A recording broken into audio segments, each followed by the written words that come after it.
Hello students, class 9th the fun they had, ये lesson हम पढ़ रहे हैं स्टूडेंट्स। तो स्टूडेंट्स अब इधर वाला पार्ट पढ़ेंगे। अब वैसे स्टूडेंट्स आपके पार्ट 9 चल रहा है। ये इधर वाला पार्ट मैंने आपको पढ़ा दिया था, ये वाला। अब वो मैकेनिकल टीचर ऑन हो रहा था और वो मार्गी को पढ़ाने के लिए रेडी हो गया था। और मार्गी के रूम में ही उसका क्लासरूम था और वो वहीं पढ़ा करती थी। और ये भी हमने पढ़ा था अभी, एक्सेप्ट सैटरडे एंड संडे, सिवाय रविवार और शनिवार को छोड़ के। जैसे 2 दिन वो नहीं पढ़ती थी, बाकी 5 दिन उसको मैकेनिकल टीचर पढ़ाता था। बिकॉज क्योंकि हर मदर से, क्योंकि उसकी माता ने कहा था, क्योंकि उसकी माता भी उसको बार बार उसी टाइम पर पढ़ने के लिए कहा करती थी जो उसके स्टडी आवर्स थे। ठीक है, तो बिकॉज क्योंकि हर मदर से, क्योंकि उसकी माता ने कहा कि लिटिल गर्ल्स लर्न बेटर, तो छोटी छोटी जो लड़कियां हैं वो बेहतर सीखे if they learn at regular hours, यदि वो लड़कियां नियमित रूप से पढ़ाई करें या नियमित रूप से सीखें। तो ये बात मार्गी जो मदर है उसने कही थी कि हर मदर सेड, उसकी माता ने कहा भी लिटिल गर्ल्स लर्न, ये स्टूडेंट्स लर्न की सेकंड फॉर्म है कि लिटिल गर्ल्स लर्न बेटर, को छोटी छोटी लड़कियां बेहतर सीखें इफ, यदि they learn at regular hours, यदि वो नियमित जो उनके पढ़ाई का समय है स्टूडेंट्स, यहाँ रेगुलर आवर्स का मतलब होता है नियमित रूप से पढ़ना, जो स्टडी का नियमित समय है। तो यदि वे लड़कियां जो हैं नियमित समय पर सीखे ना, नियमित समय पर अगर वो पढ़ाई करें तो वो अच्छा, थोड़ा बेटर सीख सकती है। ये मार्गी की मदर ने बताया था। तो स्टूडेंट्स, यहाँ अगर हम लर्न का मतलब इसे आप जानती हो, सीखना, याद करना, वर्ब है ये, तो यहाँ इसकी सेकंड फॉर्म ही है। ठीक है, और रेगुलर आवर्स होते हैं स्टूडेंट्स नियमित समय, जो स्टडी का आपके नियमित समय होता ना, और उसी समय पर आप पढ़ते हो तो वो रेगुलर आवर्स हो जाता है, यानी आप उनको मिस नहीं करते हो, नियमित रूप से आप पढ़ते हो। तो यदि लड़कियां नियमित समय पर सीखें, तैयारी करें, पढ़ाई करें, तो वो और बेटर सीखे। तो ये मार्गी की माता ने मार्गी को बताया था। अब द स्क्रीन वाज लीट अप, अब वो कंप्यूटर का जो स्क्रीन था स्टूडेंट्स, टेलीविजन का या कंप्यूटर का जो स्क्रीन था वो प्रकाशित हो रहा था। तो लीटअप का मतलब इसे प्रकाशित होना। ठीक है, जैसे जब भी आप टीवी ऑन करते हो तो वो लीटअप हो जाती है, फ्लैश हो जाती है, प्रकाशित हो जाती है ना, उसमें लाइट आ जाती है। उसी प्रकार वो कंप्यूटर का जो स्क्रीन था, पर्दा, वाज लीटअप, वो प्रकाशित हो गया। एंड इट सेड, और उस मैकेनिकल टीचर ने कहा, अब कंप्यूटर पे वो मैकेनिकल टीचर आ गया तो उसके लिए आया है इट, है ना। तो मैकेनिकल टीचर ने कहा, अब वो पढ़ा रहा है कि today's arithmetic lesson is on the addition of proper fractions. ठीक है, अब वो मैकेनिकल टीचर ऑन है, स्क्रीन जो है लिटअप हो गया है, प्रकाशित हो गया है, और अब वो उसको मार्गी को पढ़ा रहा है। जैसा कि आप ये डायग्राम में देख रहे हो स्टूडेंट्स, ये कंप्यूटर का ये जो स्क्रीन देख रहे हो आप, और ये मार्गी इसके सामने बैठी हुई है, और ये स्क्रीन जो है, पर्दा लिटअप हो गया है, प्रकाशित हो गया है, और वो उसको पढ़ा रहा है। तो कह रहा भी मैकेनिकल टीचर का today's arithmetic lesson. Students, arithmetic एक सब्जेक्ट होता है जिसका मतलब होता है अंकगणित, अंकगणित।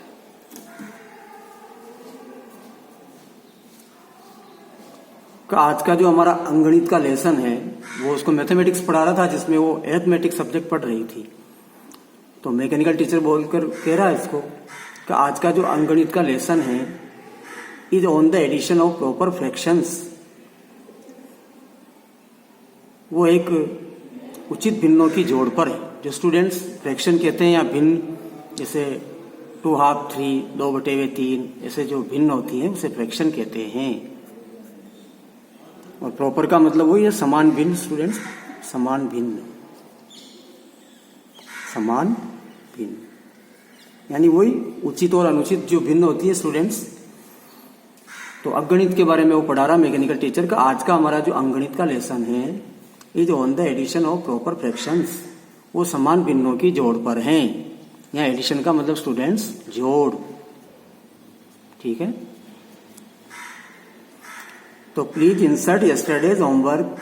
तो वो मैकेनिकल टीचर बोल रहा है कि कृपया आप कल का जो गृह कार्य है वो इंसर्ट का मतलब डाल दीजिए इन द प्रॉपर स्लॉट। इसके अंदर जो एक उचित खाली स्थान बना हुआ है। स्टूडेंट्स, स्लॉट का मतलब एक निर्धारित स्थान होता है कंप्यूटर में, आपको उसमें अपना होमवर्क इंसर्ट करना पड़ता है। इंसर्ट का मतलब उसके अंदर डालना। तो स्टूडेंट्स, यहाँ इंसर्ट का मतलब होता है कंप्यूटर के अंदर जो कोई प्रॉपर स्लॉट बना हुआ है। तो स्टूडेंट्स, यहाँ प्रॉपर स्लॉट का मतलब जो एक निर्धारित स्थान है कंप्यूटर का, उसके अंदर आपको होमवर्क इंसर्ट करना पड़ता है, डालना पड़ता है। ये मैकेनिकल टीचर ने कहा। तो कृपया please insert yesterday's homework. Students, यहाँ यस्टरडेज होमवर्क का मतलब क्या हो जाएगा?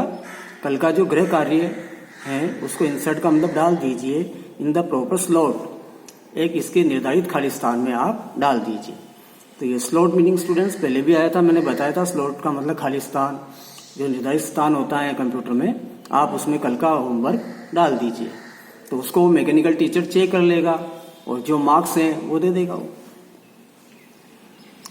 स्टूडेंट्स, अब अगला पैराग्राफ है 10, ये हम पढ़ते हैं। तो मार्गी डिड सो विदियसाई। मार्गी ने ऐसा एक आह भरते हुए किया। स्टूडेंट्स, विदियसाई का मतलब होता है एक आह के साथ, जब आप हल्की सी श्वास लेते हो, यानी उसका मन नहीं हो रहा है। वो मैकेनिकल टीचर उसको पढ़ा रहा था जो वो उसको लाइक नहीं करती थी, क्योंकि उसको तो वो पुराने स्कूल पसंद थे जहाँ सभी स्टूडेंट्स जाते थे स्कूल में और वहाँ एंजॉयमेंट करते थे, है ना, खेलते थे, कूदते थे, टीचर उनको होमवर्क देता था, ठीक है, इस प्रकार से। तो मार्गी डीड, स्टूडेंट्स, यहाँ डू की सेकंड फॉर्म आई है डीड। विदिय साई का मतलब आह के साथ, यानी साई का मतलब यहाँ श्वास है। जब अपना कोई कार्य करने का मन नहीं होता है तो अपन एक आह भरते हुए ऐसे करते हैं। तो मार्गी ने एक आह भरते हुए ऐसा किया। तो विदिय साई का मतलब होता है एक आह के साथ, ठीक है, या एक हल्की सी श्वास के साथ आह भरते हुए, क्योंकि उसका मन नहीं हो रहा था। तो मार्गी डिड सो विदिय साई, मार्गी ने ऐसा एक आह भरते हुए किया। क्योंकि सी वाज थिंकिंग, क्योंकि मार्गी सोच रही थी। ये पास्ट कंटिन्यूअस टेंस में है सेंटेंस। तो सी वाज थिंकिंग, या थिंक का मतलब सोचना है students.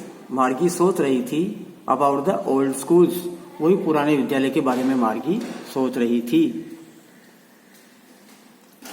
They had when her grandfather was a little boy.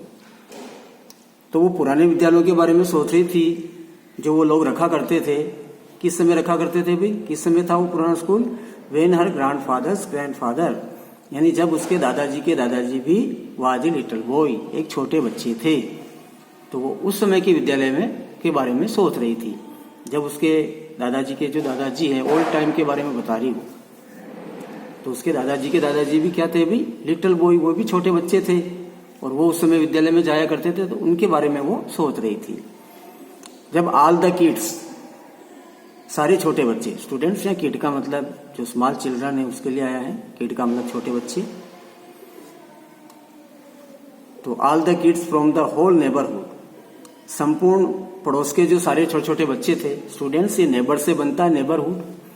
Neighbour का मतलब होता है स्टूडेंट्स पड़ोसी, और नेबरहुड का मतलब हो जाता है स्टूडेंट्स पड़ोस।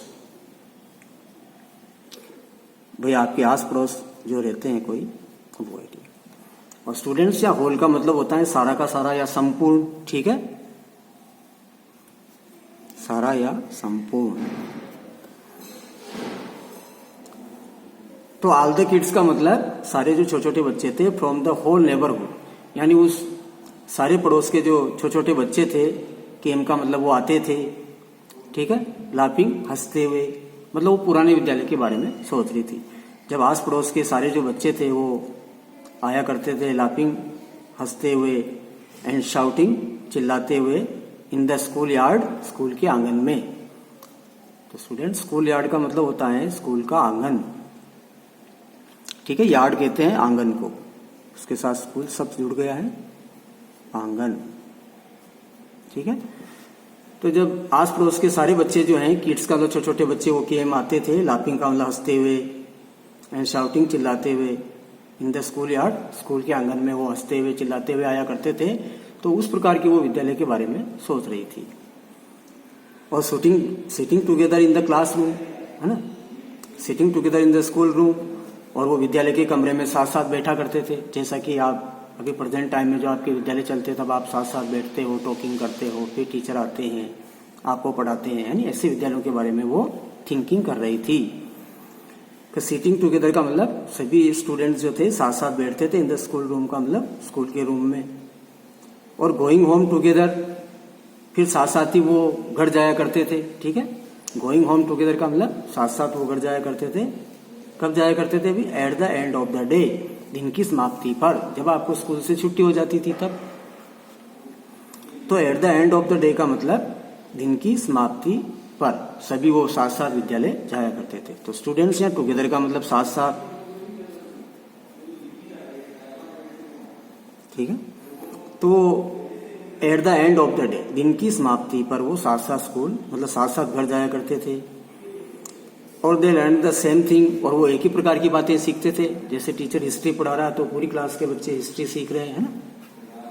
स्टूडेंट लर्न का मतलब सीखना, सेम थिंग का मतलब वो एक ही प्रकार की चीजें या बातें सीखते थे।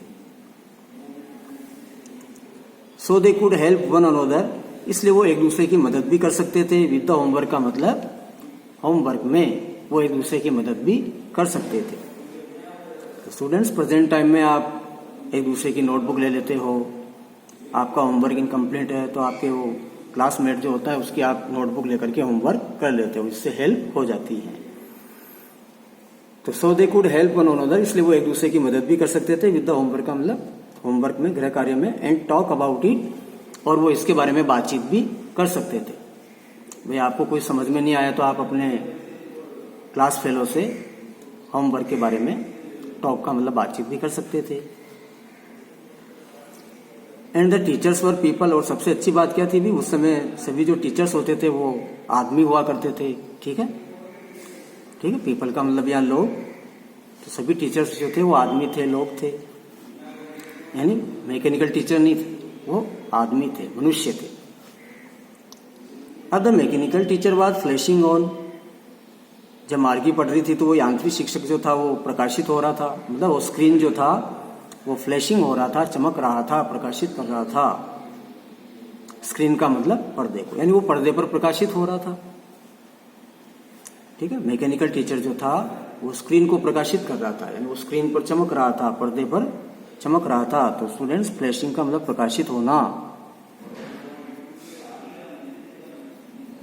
ठीक है, प्रकाशित होना करना।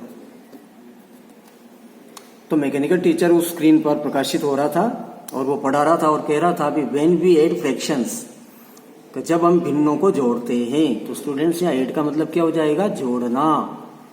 फ्रैक्शन का मतलब स्टूडेंट्स मैंने अभी बताया था आपको, भिन्न। ठीक है, प्रॉपर और इम्प्रॉपर। तो व्हेन वी ऐड फ्रैक्शंस, जब हम भिन्नों को जोड़ते हैं, 1/2 2 एंड 1/2 4। तो स्टूडेंट्स, ये देखो 1/2 और 1/4 ये भिन्न का रूप है, यानी वो मार्गी को एरिथमेटिक पढ़ा रहा था, अंकगणित, जिसमें अपन मल्टीप्लाई भी करते हैं, एडिशन भी आती है उसमें, सब्ट्रैक्ट भी करते हैं, उसे कहते हैं अपन एरिथमेटिक सब्जेक्ट, अंकगणित। तो मैकेनिकल टीचर उसको अंकगणित पढ़ा रहा है और वो कह रहा भी when we add fractions 1/2 2 and 1/2 4, तो जब हम 1/2 और 1/4 भिन्नों को जोड़ते हैं तो इसका आंसर, इसका सॉल्यूशन क्या होता है, इसे वो पढ़ा रहा था। लेकिन मार्गी वाज थिंकिंग, लेकिन उस समय मार्गी तो सोच रही थी अबाउट किसके बारे में भी, how the kids must have loved it, उन छोटे छोटे बच्चों ने इसको कितना अधिक पसंद किया होगा, यानी वो पुराने विद्यालयों के बारे में सोच रही थी। तो मार्गी तो उन पुराने विद्यालयों के बारे में सोच रही थी कि छोटे छोटे बच्चों ने उस विद्यालय को बहुत पसंद किया होगा। इन द ओल्ड एज का मतलब पुराने दिनों में, इन द ओल्ड एज का मतलब पुराने दिनों में उन छोटे छोटे बच्चों ने उस स्कूल को अवश्य पसंद किया होगा। और शी वाज थिंकिंग, और मार्गी सोच रही थी अबाउट द फन, उस आनंद के बारे में, दे हैड, जो उन छोटे छोटे बच्चों ने किया था या लिया था। तो जो आनंद उन छोटे छोटे बच्चों ने लिया था ओल्ड स्कूल में, उस आनंद के बारे में वो सोच रही थी।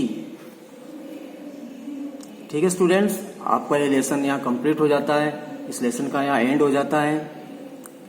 जब मैकेनिकल टीचर उसको अरिथमेटिक पढ़ा रहा था तब उसका मन उस पढ़ने में नहीं था, उसका मन ओल्ड स्कूल के बारे में था, जहाँ से भी छोटे छोटे बच्चे जाते थे, एक साथ जाते थे और एक साथ आते थे। ठीक है, यानी कमिंग टू स्कूल और गोइंग होम टुगेदर, सब साथ साथ जाना आना होता था, उसके बारे में सोच रही थी। ठीक है, और मार्गी ये भी सोच रही थी कि how the kids must have love, किस प्रकार से उन छोटे छोटे बच्चों ने उस विद्यालय को लाइक किया होगा, यानी अवश्य पसंद किया होगा उन बच्चों ने, छोटे बच्चों ने उन विद्यालयों को पसंद किया होगा जो ओल्ड स्कूल से। और she was thinking about the fun, और मार्गी उस आनंद या मजे के बारे में सोच रही थी जो उन बच्चों ने वहां स्कूल में किया था। दे हैड का मतलब उन्होंने आनंद लिया था या किया था। तो स्टूडेंट्स, यहाँ आपका लेसन कंप्लीट होता है स्टूडेंट्स। फन दे हैड, वो आनंद जो उन बच्चों ने लिया था। अब स्टूडेंट्स, ये एक्सरसाइज आपको दी गई है यहाँ। ठीक है, पहले ये क्वेश्चन है स्टूडेंट्स, ये शॉर्ट टाइप क्वेश्चन है, और ये आपके रेफरेंस टू द स्टोरी, कौन सा वर्ड किसके लिए आया है। और स्टूडेंट्स, यहाँ आपको ये थोड़े लॉन्ग टाइप हैं जो 30 वर्ड्स में है। तो ये आपको लेसन के लास्ट में ये एक्सरसाइज दी गई है, क्वेश्चन। तो चलो स्टूडेंट्स, अपन इसके क्वेश्चन कर लेते हैं। ठीक है,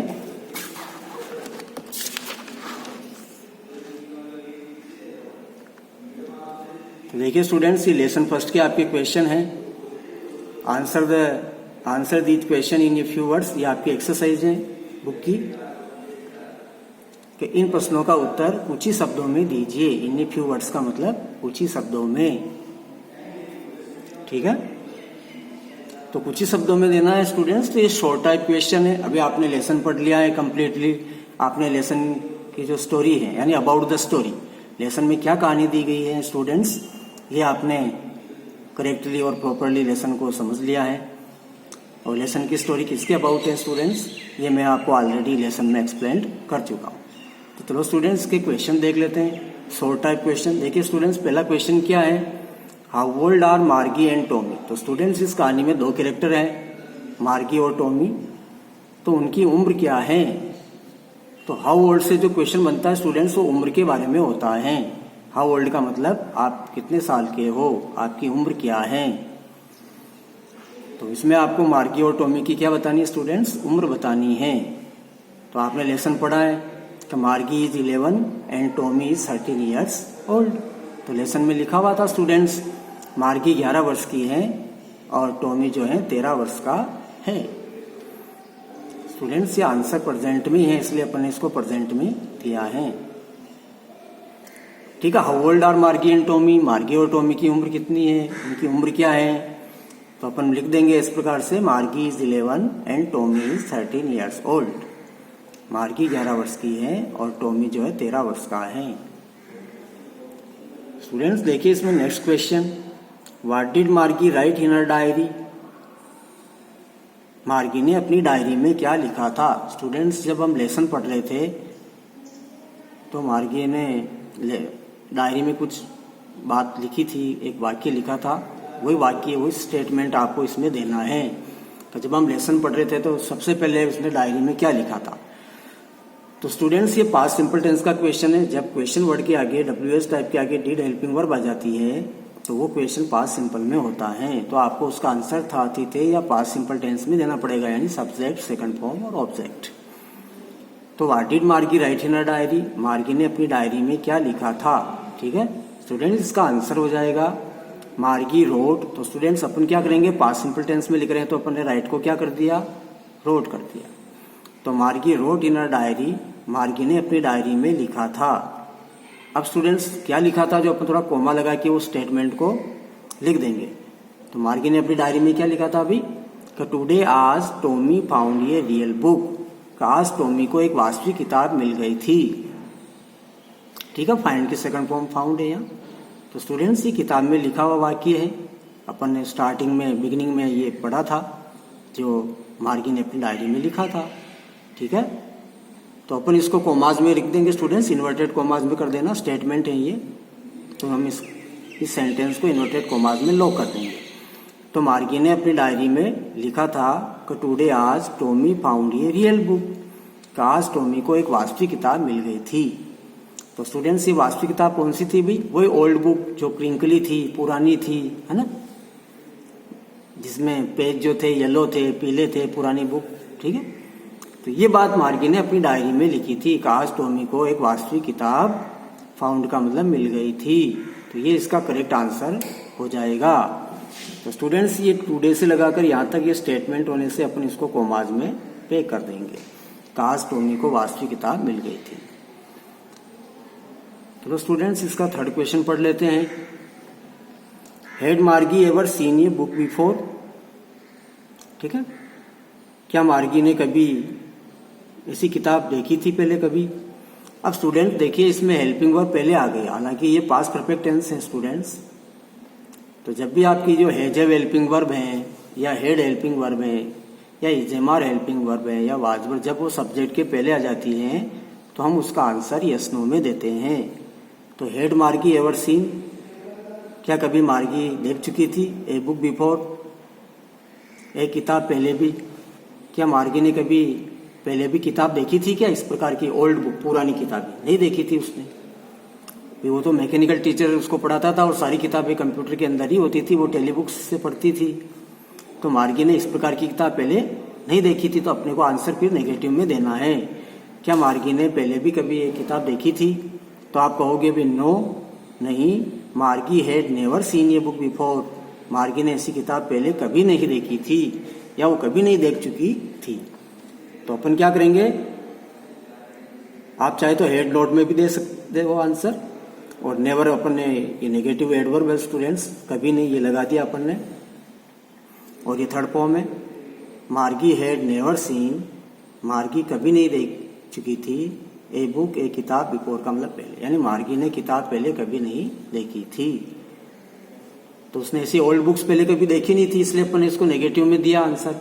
और आपका क्वेश्चन पास्ट परफेक्ट में था स्टूडेंट, इसलिए आंसर में भी आपके पास्ट परफेक्ट ही आया, हेड प्लस थर्ड फॉर्म।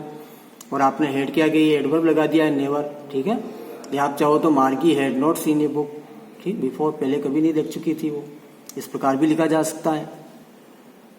ठीक है स्टूडेंट्स, ये आपके थर्ड क्वेश्चन था जो यस नो में देना था आपको, लेकिन मार्गी ने ऐसी किताब देखी नहीं थी, इसलिए अपन नेगेटिव में दे रहे हैं भी नो, मार्गी had never seen a book before, मार्गी ने ऐसी किताब पहले कभी नहीं देखी थी। चलो क्वेश्चन फोर्थ में आ जाते हैं। तो स्टूडेंट्स फोर्थ क्वेश्चन देखते हैं अपन। तो what things about the book did she find strange? ठीक है, फोर्थ क्वेश्चन पढ़ रहे हैं अपन। व्हाट थिंग्स, वो कौन कौन सी चीजें हैं या बातें हैं अबाउट द बुक, उस किताब के बारे में, डिड शी फाइंड स्ट्रेंज, जो मार्गी को अजीब लगी। यानी मार्गी को उस किताब के बारे में कौन सी चीजें अजीब लगी। तो स्टूडेंट्स यहाँ व्हाट थिंग्स का मतलब होता है कौन कौन सी चीजें, अबाउट द बुक का मतलब किताब के बारे में, स्ट्रेंज अजीब, फाइंड का मतलब पाना या लगना। तो मार्गी को उस किताब के बारे में कौन कौन सी चीजें अजीब लगी, तो इसमें अपन लिख देंगे। तो स्टूडेंट्स जब अपन ने लेसन पढ़ा था तो मैंने आपको पढ़ाया था भी it was an old book, है ना, ये एक पुरानी किताब थी। इट वाज क्रिंकली, ये अजीब लगी थी ना उसको, एक तो वो क्रिंकली थी, पेजेज वर येलो, उसके पेज जो थे पीले थे। तो ये बातें आपको इसमें लिखनी है। तो आपको लिख देना भाई इट वाज ओल्ड बुक, ये एक पुरानी किताब थी। आप चाहो तो यहाँ एन का प्रयोग भी कर सकते हो, ठीक है। It was an old book, एक तो ये पुरानी किताब थी, ये सब बातें उसको अजीब लगी उस पुरानी किताब में, ठीक है। एक it's pages were yellow and crinkly, और स्टूडेंट्स उस किताब के जो पन्ने थे वो पीले थे, और क्रिंकली का मतलब झुर्रीदार या सलवटों वाले। क्रिंकली का मतलब क्या होता है स्टूडेंट्स, झुर्रीदार या सलवटों वाले, यानी वो किताब पुरानी थी उसके पन्नों में लाइंस थी, मुड़े हुए पन्ने थे। तो ये बातें उसको थोड़ी स्ट्रेंज लगी। It's pages were yellow and crinkly, उस किताब के जो स्टूडेंट्स अपन ने यहाँ इट्स लिया निर्जीव के लिए, पसेजीव में इट्स आता है, उसके पन्ने पीले और सलवटों वाले थे। और वर्ड्स स्टूड स्टिल, और उस किताब के जो शब्द थे वो बिल्कुल स्थिर थे, यानी वो मूविंग नहीं हो रहे थे। जबकि कंप्यूटर में जो बुक्स होती है उनके जो लेटर्स होते हैं, उनके जो वर्ड्स होते हैं स्क्रीन पर मूविंग होते हैं, गतिमान होते हैं। ये अपने लेसन में पढ़ा था। लेकिन उस किताब के जो वर्ड्स थे स्टूड स्टिल का मतलब बिल्कुल स्थिर थे। Instead of moving on A screen का मतलब स्क्रीन पर गतिमान होने के बजाय। तो स्टूडेंट्स इंस्टेड ऑफ का मतलब क्या होता है? के बजाय। इंस्टेड ऑफ का मतलब के बजाय, ठीक है। मूविंग का मतलब गतिमान, तो गतिमान होने के बजाय। ऑन ए स्क्रीन का मतलब एक पर्दे पर। तो स्क्रीन पर वो शब्द गतिमान होने के बजाय वो शब्द कैसे थे? भी स्टूड स्टिल, बिल्कुल स्थिर थे, ठीक है। तो ये बातें मार्गी को उस किताब के बारे में अजीब लगी। क्वेश्चन अपना यही था कि मार्गी को किताब के बारे में कौन कौन सी चीजें अजीब लगी, तो ये लिख देना है। एक तो ये पुरानी किताब थी, it's pages were yellow and crinkly, इस किताब के पन्ने पीले थे और सलवटों वाले थे, और वर्ड स्टूड स्टिल, और इस किताब के शब्द बिल्कुल स्थिर थे। Instead of moving on A screen, एक स्क्रीन पर गतिमान होने के बजाय। चलो स्टूडेंट्स फिफ्थ क्वेश्चन पढ़ते हैं। What do you think a telebook is? ठीक है, तो आप टेलीबुक के बारे में क्या सोचते हो? भी टेलीबुक क्या होती है? ठीक है, टेलीबुक स्टूडेंट्स मैंने आपको पढ़ते समय आपको बताया था, टेलीबुक का मतलब दूर पुस्तकें होती हैं जो स्क्रीन पर ही होती हैं, ठीक है। तो what do you think a telebook is? ठीक है, आप टेलीबुक के बारे में क्या सोचते हो? ठीक है, तो स्टूडेंट्स आपको इसमें लिखना है कि a book which can be showed on A screen, एक ऐसी किताब जिसे स्क्रीन पर दिखाया जा सकता है, इज कॉल्ड ए टेलीबुक, उसको टेलीबुक के नाम से जाना जाता है। तो स्टूडेंट्स यहाँ शो की अपन ने थर्ड फॉर्म ली है, आप चाहो तो यहाँ डिस्प्लेड भी लिख सकते हो, DISPLAYED। डिस्प्ले का मतलब स्टूडेंट समझते हो ना, कोई चीज को अपन डिस्प्ले करते हैं, दिखाना, प्रदर्शन करना, वो डेमोन्स्ट्रेट। तो ये book which can be showed, telebook क्या होती है भी? एक किताब विच कैन बी शोड का मतलब जिसे दर्शाया जा सकता है, ऑन ए स्क्रीन का मतलब एक कंप्यूटर के स्क्रीन पर, मतलब वो आपको स्क्रीन पर नजर आ सकती है। इज कॉल्ड ए टेलीबुक, उसे टेलीबुक के नाम से पुकारा जाता है, उसको टेलीबुक कहा जाता है, ठीक है। तो ये आपको टेलीबुक का एक डेफिनेशन लिखनी है, इसमें भी टेलीबुक के बारे में आप क्या सोचते हो। तो a book that can be, या आप डेट भी लगा सकते हो स्टूडेंट्स, क्योंकि यहाँ बुक निर्जीव है इसलिए आप क्लास का काम कर रहा है, विच जो निर्जीव के लिए आता है। A book which can be showed, जिसे स्क्रीन पर दिखाया जा सकता है, इज कॉल्ड ए टेलीबुक, इसे टेलीबुक के नाम से पुकारा जाता है। स्टूडेंट ये सिक्स्थ क्वेश्चन है, where was Margie school, Margie का विद्यालय कहाँ था, और did she have any classmate, क्या मार्गी के कोई सहपाठी थे। इसमें दो क्वेश्चन शॉर्ट टाइप पूछे गए हैं आपको। तो देखिए पहला क्वेश्चन है where was Margie school, Margie का स्कूल कहाँ था अभी, तो अपन लिख देंगे भी, अपन ने पढ़ा था ये right next to her bedroom, जहाँ वो सोया करती थी उसके ठीक आगे ही था। तो Margie school was right next to her bedroom, ठीक है, मार्गी का विद्यालय ठीक उसके शयन कक्ष के आगे ही था, बगल में ही था, ठीक है। इनर हाउस का मतलब कह देंगे अपन उसके मकान में। तो स्टूडेंट इसमें शॉर्ट टाइप आपको दो क्वेश्चन पूछे गए हैं, उसके आंसर भी अपन ने शॉर्ट में दे दिए हैं। तो Margie school was right next to her bedroom, Margie का जो स्कूल था ठीक उसके बेडरूम के बगल में ही था, आगे ही था, इनर हाउस उसके मकान में। स्टूडेंट अगला क्वेश्चन था did she have any classmate, क्या उसके कोई सहपाठी थे। तो स्टूडेंट्स इसमें देखिए पहले डिड हेल्पिंग वर्ब आ गई, तो ये यस नो टाइप का होगा स्टूडेंट्स। यदि वो रखती तो अपन कहते थे भाई यस, और उसके सहपाठी नहीं थे तो अपन लिख देंगे no, she did not have any classmates, नहीं उसके कोई सहपाठी नहीं थे, ठीक है। डिड नॉट हैव वो नहीं रखती थी, एनी क्लासमेट का मतलब कोई भी सहपाठी, यानी उसके कोई भी सहपाठी नहीं था, क्योंकि वो घर पर उसके स्कूल रूम बना हुआ था और उसको मैकेनिकल टीचर पढ़ाता था, तो उसके सहपाठी थे ही नहीं। तो अपन लिख देंगे no she did not have any classmate, नहीं उसका कोई सहपाठी नहीं था। स्टूडेंट्स शॉर्ट टाइप में आपके लास्ट क्वेश्चन है ये 7th का, व्हाट सब्जेक्ट डिड मार्गी एंड टॉमी लर्न, मार्गी और टॉमी कौन कौन से सब्जेक्ट सीखते थे। यानी मार्की और टॉमी को मैकेनिकल टीचर कौन कौन से सब्जेक्ट पढ़ाता था। तो स्टूडेंट्स इसमें सब्जेक्ट के बारे में लिखना है कि what subjects did marquee and Tommy learn. Marquee और टॉमी कौन कौन से विषय सीखते थे। तो स्टूडेंट इसमें अपने को लिखना है कि they learned history, geography and arithmetic. तो स्टूडेंट्स इसमें लर्न की सेकंड फॉर्म कर दी अपन ने लर्न, यानी वे सीखते थे। आप स्टूडेंट्स दे की जगह मार्की एंड टॉमी भी लिख सकते हो। तो they learned history, geography and arithmetic, यानी वे इतिहास, भूगोल और अंकगणित सीखते थे। तो इसमें स्टूडेंट्स अपन ने तीनों सब्जेक्ट लिख दिए हैं, ठीक है। और आप चाहते हो तो इसको शॉर्ट में भी लिखा जा सकता है, अभी हिस्ट्री, ज्योग्राफी एंड अरिथमेटिक भी लिख सकते हो। और अपन ने सेंटेंस में इसका यूज कर दिया है, क्योंकि पास्ट सिंपल टेंस में स्टूडेंट डिड हेल्पिंग वर्ब आ गई है, तो पास्ट टेंस में देना तो सब्जेक्ट के बाद सेकंड फॉर्म, और ये ऑब्जेक्ट के रूप में आ गया सब। तो मार्की एंड टॉमी कौन कौन से सब्जेक्ट सीखते थे। व्हाट सब्जेक्ट का मतलब कौन कौन से सब्जेक्ट वो लर्न करते थे, सीखते थे। तो they learned history, geography and arithmetic, वे इतिहास, भूगोल और अंकगणित सीखते थे। तो स्टूडेंट्स ये अपन ने answer the following question in few words, कुछ ही शब्दों में देना है जो आपकी किताब की एक्सरसाइज के रूप में आए स्टूडेंट्स। तो ये अपन ने इसमें पढ़ लिया है, ठीक है, ठीक है स्टूडेंट्स। और आगे की एक्सरसाइज जो है हम और आगे देखेंगे।